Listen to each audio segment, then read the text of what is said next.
The Aviator harness is creating a new mindset in harness and leash restraint systems for pet birds. The Aviator harness will allow humans to allow birds freedom to safely exercise, fly, and explore any area without the bird escaping the human's control. Hi, congratulations on thinking outside of the cage. This is an instructional video that will help you understand how to properly use the Aviator harness. Even if you already have experience with another style harness, I believe it will be very beneficial for you to watch the entire video. Parrots need more exercise than other pets, but they usually receive much less. Most pet birds spend the majority of their lives in a cage where they can barely extend their wings. For 20 years I've lived with thousands of flighted parrots, and I've seen firsthand the amazing joy and confidence that they experience with every part of their being when they're able to combine life and flight. The Aviator harness and leash will allow your companion the freedom to safely fly, exercise, and explore any area without escaping your control. Most of the cages and flights at Hartman Aviary have safety doors. But because these babies are raised as flighted birds, and they're learning the basics on how to navigate and fly, and they spend time in this outdoor nursery every day, we're not that concerned when we open the door if one were to fly out. These guys are learning how to navigate, they know how to fly, and they know the sights and sounds of where they live. Since we first made this instructional video, we have produced tens of thousands of Aviator harnesses. Along the way, we have received lots of feedback and ideas that have allowed us to produce a better harness for your bird. From time to time during this program, I will be popping in to offer explanations to some of the more frequently asked questions, explain the improvements, and offer a few suggestions to make the Aviator work better for you.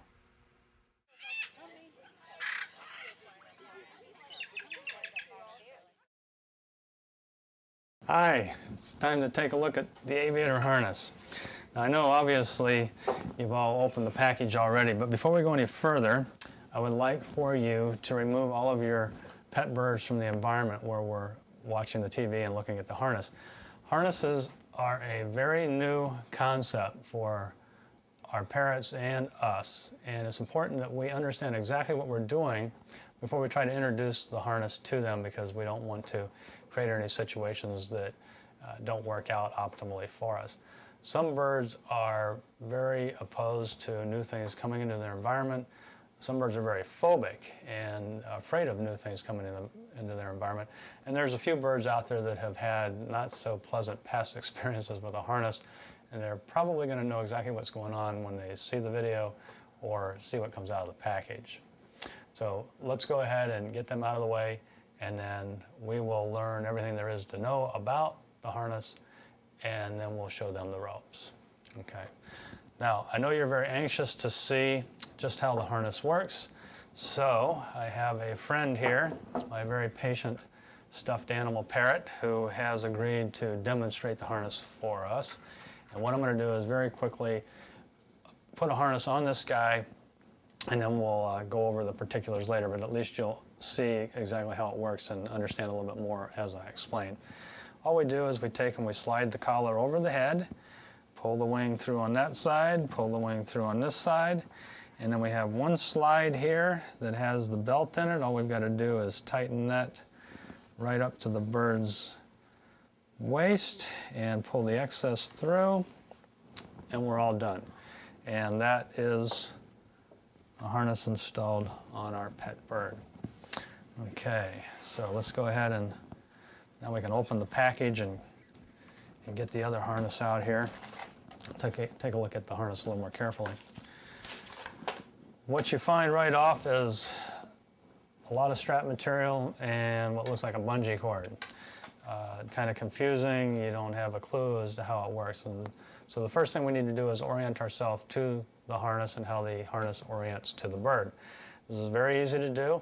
What we want to do is sort of look for the middle of this mess of strap material, and we'll find this part here that is the collar that goes around the bird. The collar has a loop in the middle, and it has a Y intersection on either end of it, and then on the very end of the tongues that come out of the collar, there's a loop where the belt material slides through. So what we want to do is match up these two loops on the end of the tongues, and we'll pull the excess belt material out of the way, if it would cooperate. Get it right out of there. Now, if we take a look at it, we can see that one tongue on this side is obviously longer than the other side. It's about twice as long in this particular case. Depending upon the size of the harness you have, the ratio of lengths will be different. But in this case, this longer side is the back side, and the longer side is always the back side. We'll take a look at how it fits on the bird here. If we turn it around, we can see the long tongue with the belt at the bottom. Line it up with the harness on the bird. We can see this Y intersection at the top of that tongue comes right up to the back of the bird's neck. We designed this specifically so that that intersection fits right behind the bird's neck, just like where the collar of your shirt would fit on you. And these straps are designed to hug the neck and come right around to the front of the bird, as opposed to sliding off of the neck and onto the shoulder and onto the wing, where it will just annoy the bird. If the strap material is hanging down on the wing, the bird's going to know it's there, he's going to be paying attention to it, and he's not going to enjoy the experience as much. Now, if we look at the front of the harness, the strap material comes down, and instead of ending up right below the chin or the neck here, it goes all the way down below the crop. And we designed it this way so that the bird can eat before you put the harness on. He can also eat while he's wearing the harness, without having to worry about the strap material pushing on the crop and becoming uncomfortable. If we look at the tongue at the bottom of the crop, it extends all the way down to the belt line, just like it does in the back. Now I'm going to show you something else here. I don't want you to try this at home. We have a very patient bird here, and he doesn't complain much, so I'm going to take the tip of his wing and just pull it up underneath the collar there to get it out of the way, so that I can show you the very interesting safety feature that we've designed into the belt of the bird. And we have a situation where the belt of the bird becomes the leash, and the point where the slide is on the belt is the contact point of the leash to the bird. Once you start to put the harness on your bird, you're going to notice that the belt orientation pictured on the box is different than the harness that you actually have. Now, what we found over time is 3 different things that have made us change the orientation so that the belt actually extends out of the slide towards the center of the bird. The first thing is that with this orientation, it keeps the slide from twisting back and actually poking the bird in the side. Second is that most owners hold the bird on their left hand and put the wrist strap on their right. If the bird were to suddenly fly off, this facilitates the rotation of the belt to work better so that the bird is able to reorient its point of attachment to the owner and limit the impact when he gets to the end. The third reason is that we found that most people that do fly their birds regularly on an extended leash tend to fly them in a clockwise manner. This also puts the rotating side of the belt towards the owner and makes it much easier for the bird to fly. The belt is designed so that it will move around the bird. And the reason this is important is that if the bird is on the ground walking around and you've got the leash up here, the leash is out of the way. You can slide it to the back of the bird. If the bird is up above you, if you're flying the bird is on a perch or on your shoulder, you can have the leash hang down in front of you. Now, or in front of the bird. Now, the most important safety feature of the harness is that since this point of attachment will orient around the bird to the owner, if the bird were to fly to the end of the leash, either as a normally flighted parrot or unexpectedly when it would get scared, if the leash was attached to the front of the bird and the bird got to the end, the bird would be flipped around and disoriented and not be able to comfortably land. But since this leash will pull around as the belt moves around the bird, as the bird gets to the end, the leash reorients between the bird and the owner, and the bird gets to the end. The shock cord slowly absorbs the impact, and the bird can easily settle right to the ground. So, very important that this operates properly around your bird. Now, let's put him aside, and we'll go back to our, there you go, thank you. We'll go back to our collar that we can hold in our hand here, our harness. Now, if we take a look at the slide is the only piece of metal on the harness. We reduce it down to this one point where we adjust the strap material so that it fits tight to the bird. Fewer places for the bird to pay attention to, fewer metal pieces for the bird to break, We just have one, makes it a very safe situation for the bird. You will notice that the belt slide pictured on the package and the belt slides used in the harnesses on the video are a shiny steel material. Now, we found a way to powder coat the same high quality steel black, same way that the bird cages are powder coated. This provides us with a harness that has a dark colored slide and is much less attractive to your bird to play with while he's wearing the harness.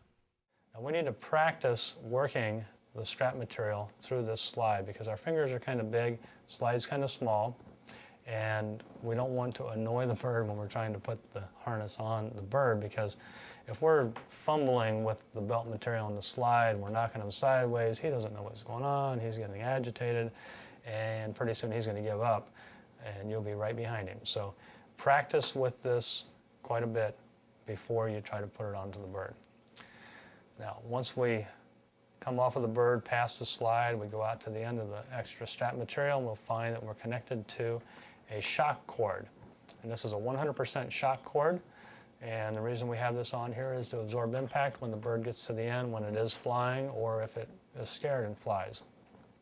For the birds that get afraid and fly off, they will very easily gently land. For the birds that are flying on purpose with this, they can fly out to the end, and without being jerked when they get to the end, they have time to slowly reorient themselves and fly around. And what you'll find is it's actually a caveat to the design of the harness. We found out that it's very easy to teach your bird to fly to you on command, because as he gets out to the end, he's still flying and he's hanging and still moving a little bit, and he'll slowly start to pull around and come right back to you. And if you give him a command, as he's coming back, he'll see you and land right on your arm, and you can very quickly teach them to fly to you on command. Let's go on out to the end of the leash, and we find we have a loop on the end. This loop is not a handle, it is a wrist strap. This is very important to remember. The wrist strap goes over your wrist. Always, whenever you're outside with the bird, whenever you're in a situation where you do not want to lose control of the bird, you have this on your wrist. For those of you that expect that you're always going to be paying attention and you will just hold it in your hand, I can guarantee you that eventually you're going to have the up and away experience that you really do want to avoid.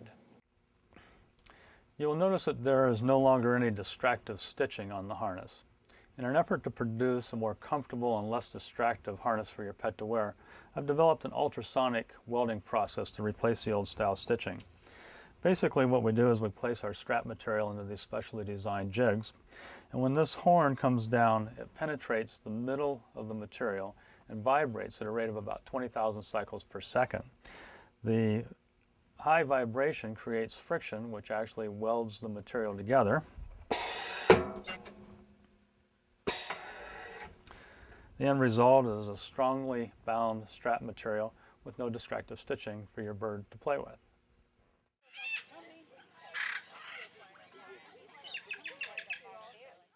Now that we know how the harness works, let's go see how to put it to work.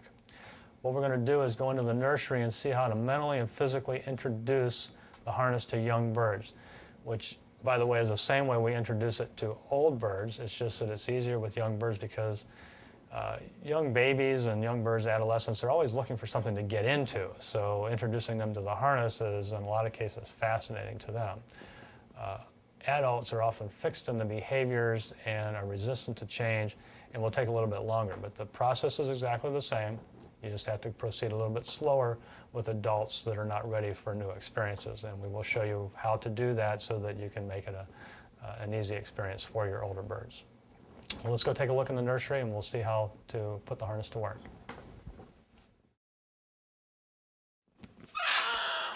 Oh yes, I got it. For a number of reasons, more than we could possibly cover in this video, we need to be very cautious when introducing a harness to adult and baby parrots. Now, baby parrots you would think you can come right up to and put the harness on without any problem. The problem is that babies will allow you to do things to them that they may not really like, but because you're the parent and they're subordinate to you, they allow you to do it for several times before they decide, you know, this just isn't quite right. And then it will be too late, you will have made the mistake, and you will have to start all over and spend a lot of time and energy to reintroduce the harness to the bird in a positive manner. Now, there's two things that we need to be concerned with when we're introducing the harness to the birds. There's a physical and a mental component. The physical component is that we are doing things to the bird when we're actually putting the harness on that we don't normally do as a normal behavior in playing and handling the birds. There are behaviors that are very similar to what we do, but things like sliding your hands over the head of the bird, we oftentimes hold the bird and cuddle the bird's head, but we don't slide our hands over past the face, past the eyes, where the eyes have to close, and then down around the neck. We also, when we're holding the wing up, we might be scratching under the wing, but we're not holding the wing up while we're doing something else. We're holding the wing up while we're rubbing under the wing. And when we're putting the harness on, we're holding the wing up and doing something that the bird is totally disassociated with. He doesn't understand what's going on. He's not being petted under the wing. He's just got his wing up in the air. The third thing that we need to be concerned physically is that the bird is being pushed off balance a lot of times when we're trying to work the buckle on the bird. So the bird's standing there, you've got the wing up, you think this is things that you normally do, and you're slowly pushing the bird over, and he's just not sure quite what's going on. So baby birds allow you to do this for several times, and then eventually they say, I don't understand, I don't want to know this. So it's important to take the time to work with those behaviors. We'll look at them a little bit here on a real bird, and you will learn to teach the bird to accept these behaviors. Now, harnesses are not for all birds. Birds that are not well educated and not well behaved are not ready for a harness. You've got a lot of work ahead of you before you can put a harness on a bird that you can't handle. Do not try to take a bird that doesn't want you to handle him and touch him at all and put a harness on it, because you will ruin any possibility of, in the future, getting a harness on that bird. You're taking a step backwards if you're trying to put a harness on a bird that is not ready for it. So, now as far as the mental situation, the birds don't know what a harness is. They've never had a harness on, and they don't have a clue as to what you're talking about. In some cases, older birds don't even like new things coming into their environment. So we need to mentally prepare the bird for something new coming into the environment and something that's going to be put onto them. The way you should think of it is as a toy. Think of the new harness as a toy. You know your bird. If you've got a bird that is phobic, that is not interested in new items coming into its life, you may have to take this harness and put it on a table that's on the other side of the room and leave it there for an hour, a day, a week, months sometimes. Slowly move it closer to the bird.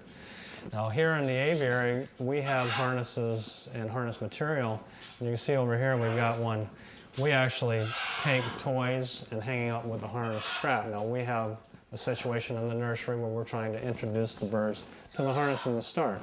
These birds in our aviary, in our nursery, already know what the strap material is. When it gets around their necks, over their backs, or when they're presented with it at all, they are not concerned. They already understand what it is. Birds that have never seen this material before may be a little bit afraid of it. So take the harness. You can lay the harness on top of the cage where the bird will eventually have to walk over it. Leave it by itself, unassociated with you. If you are the one taking the harness and approaching the bird, it's quite different than if the harness is just laying on top of the cage and the bird finds it itself. In fact, I think these guys are going to find it right now because they're babies, they're very curious, and they have lots of toys, and they're used to lots of different new things coming into their environment. So they own anything that comes into the room, and they own this harness now apparently. Let go, let me have it, let me have it. Okay, so you got the idea. Now, for birds that are a little bit phobic and you need to take your time, you can also wear the harness. It's part of me. It's not something that's coming at them. Put it around your neck, walk up to the bird, handle the bird, and it's just like wearing a piece of clothing. Take the harness, you can drape it over the bird's back and just pull it over while you're petting the bird, not trying to put it on. Take your time.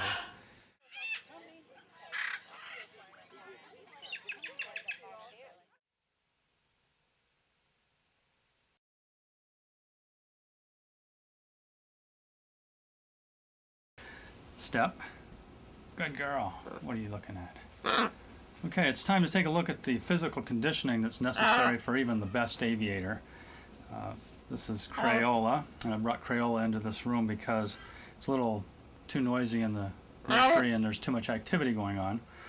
Sure, her gang in there would be helping to participate, and we need her undivided attention, which she apparently isn't going to give us now. But keep an eye on what I do to her to condition her as we go along. Step. No, good girl, good girl. Okay. Now, Crayola is a 6-month-old scarlet macaw. She's a Cyanoptera subspecies, and she's in our future breeder program. She was raised by her parents. She has excellent domestic genetics, so we want to keep back this bloodline, and so it can be represented in our flock later on. We have her grandparents and her parents, and her and a brother, and we'll be able to breed them in another 5 or 10 years. So in the meantime, we want her to grow up being a bird. Good girl. Yes, that's a good girl. So aside from the hand feeding that was done with her and some movement from cage to cage and indoor and outdoor, from the indoor nursery to the outdoor nursery, Crayola has not been handled very much by humans, probably at a maximum of 10 hours in the last 6 months. She's very stable, and the reason that she's so stable is that she's been raised around other birds. She's had adult role models which were tame, and she's had a lot of activity in her life, a lot of life experience.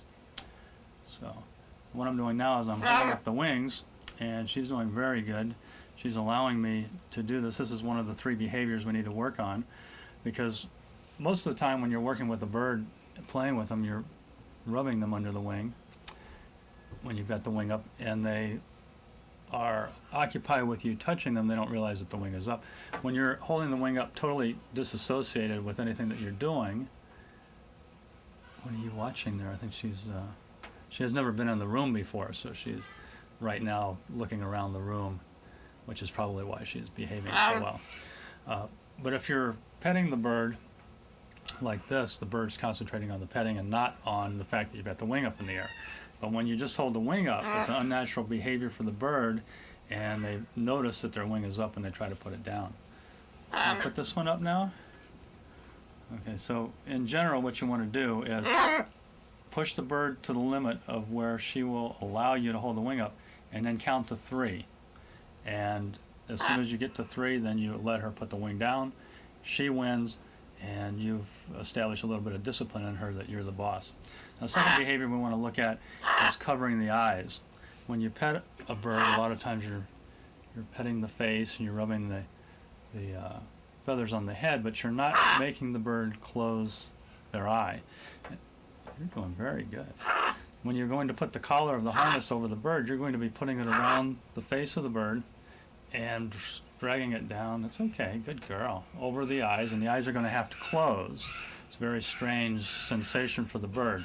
So big mistake a lot of people make is taking the harness, sticking it over the head, scraping along the eyes. The bird doesn't know it needs to close the eyes. Very uncomfortable, and the bird tries to eliminate that behavior. So she's doing very good there. Now, I'm going to do it without much petting here. I'm going to, good girl. See how much she'll tolerate it. Very good. Now, the third behavior we want to work on is pushing the bird off balance, because a lot of times when you're putting the harness on,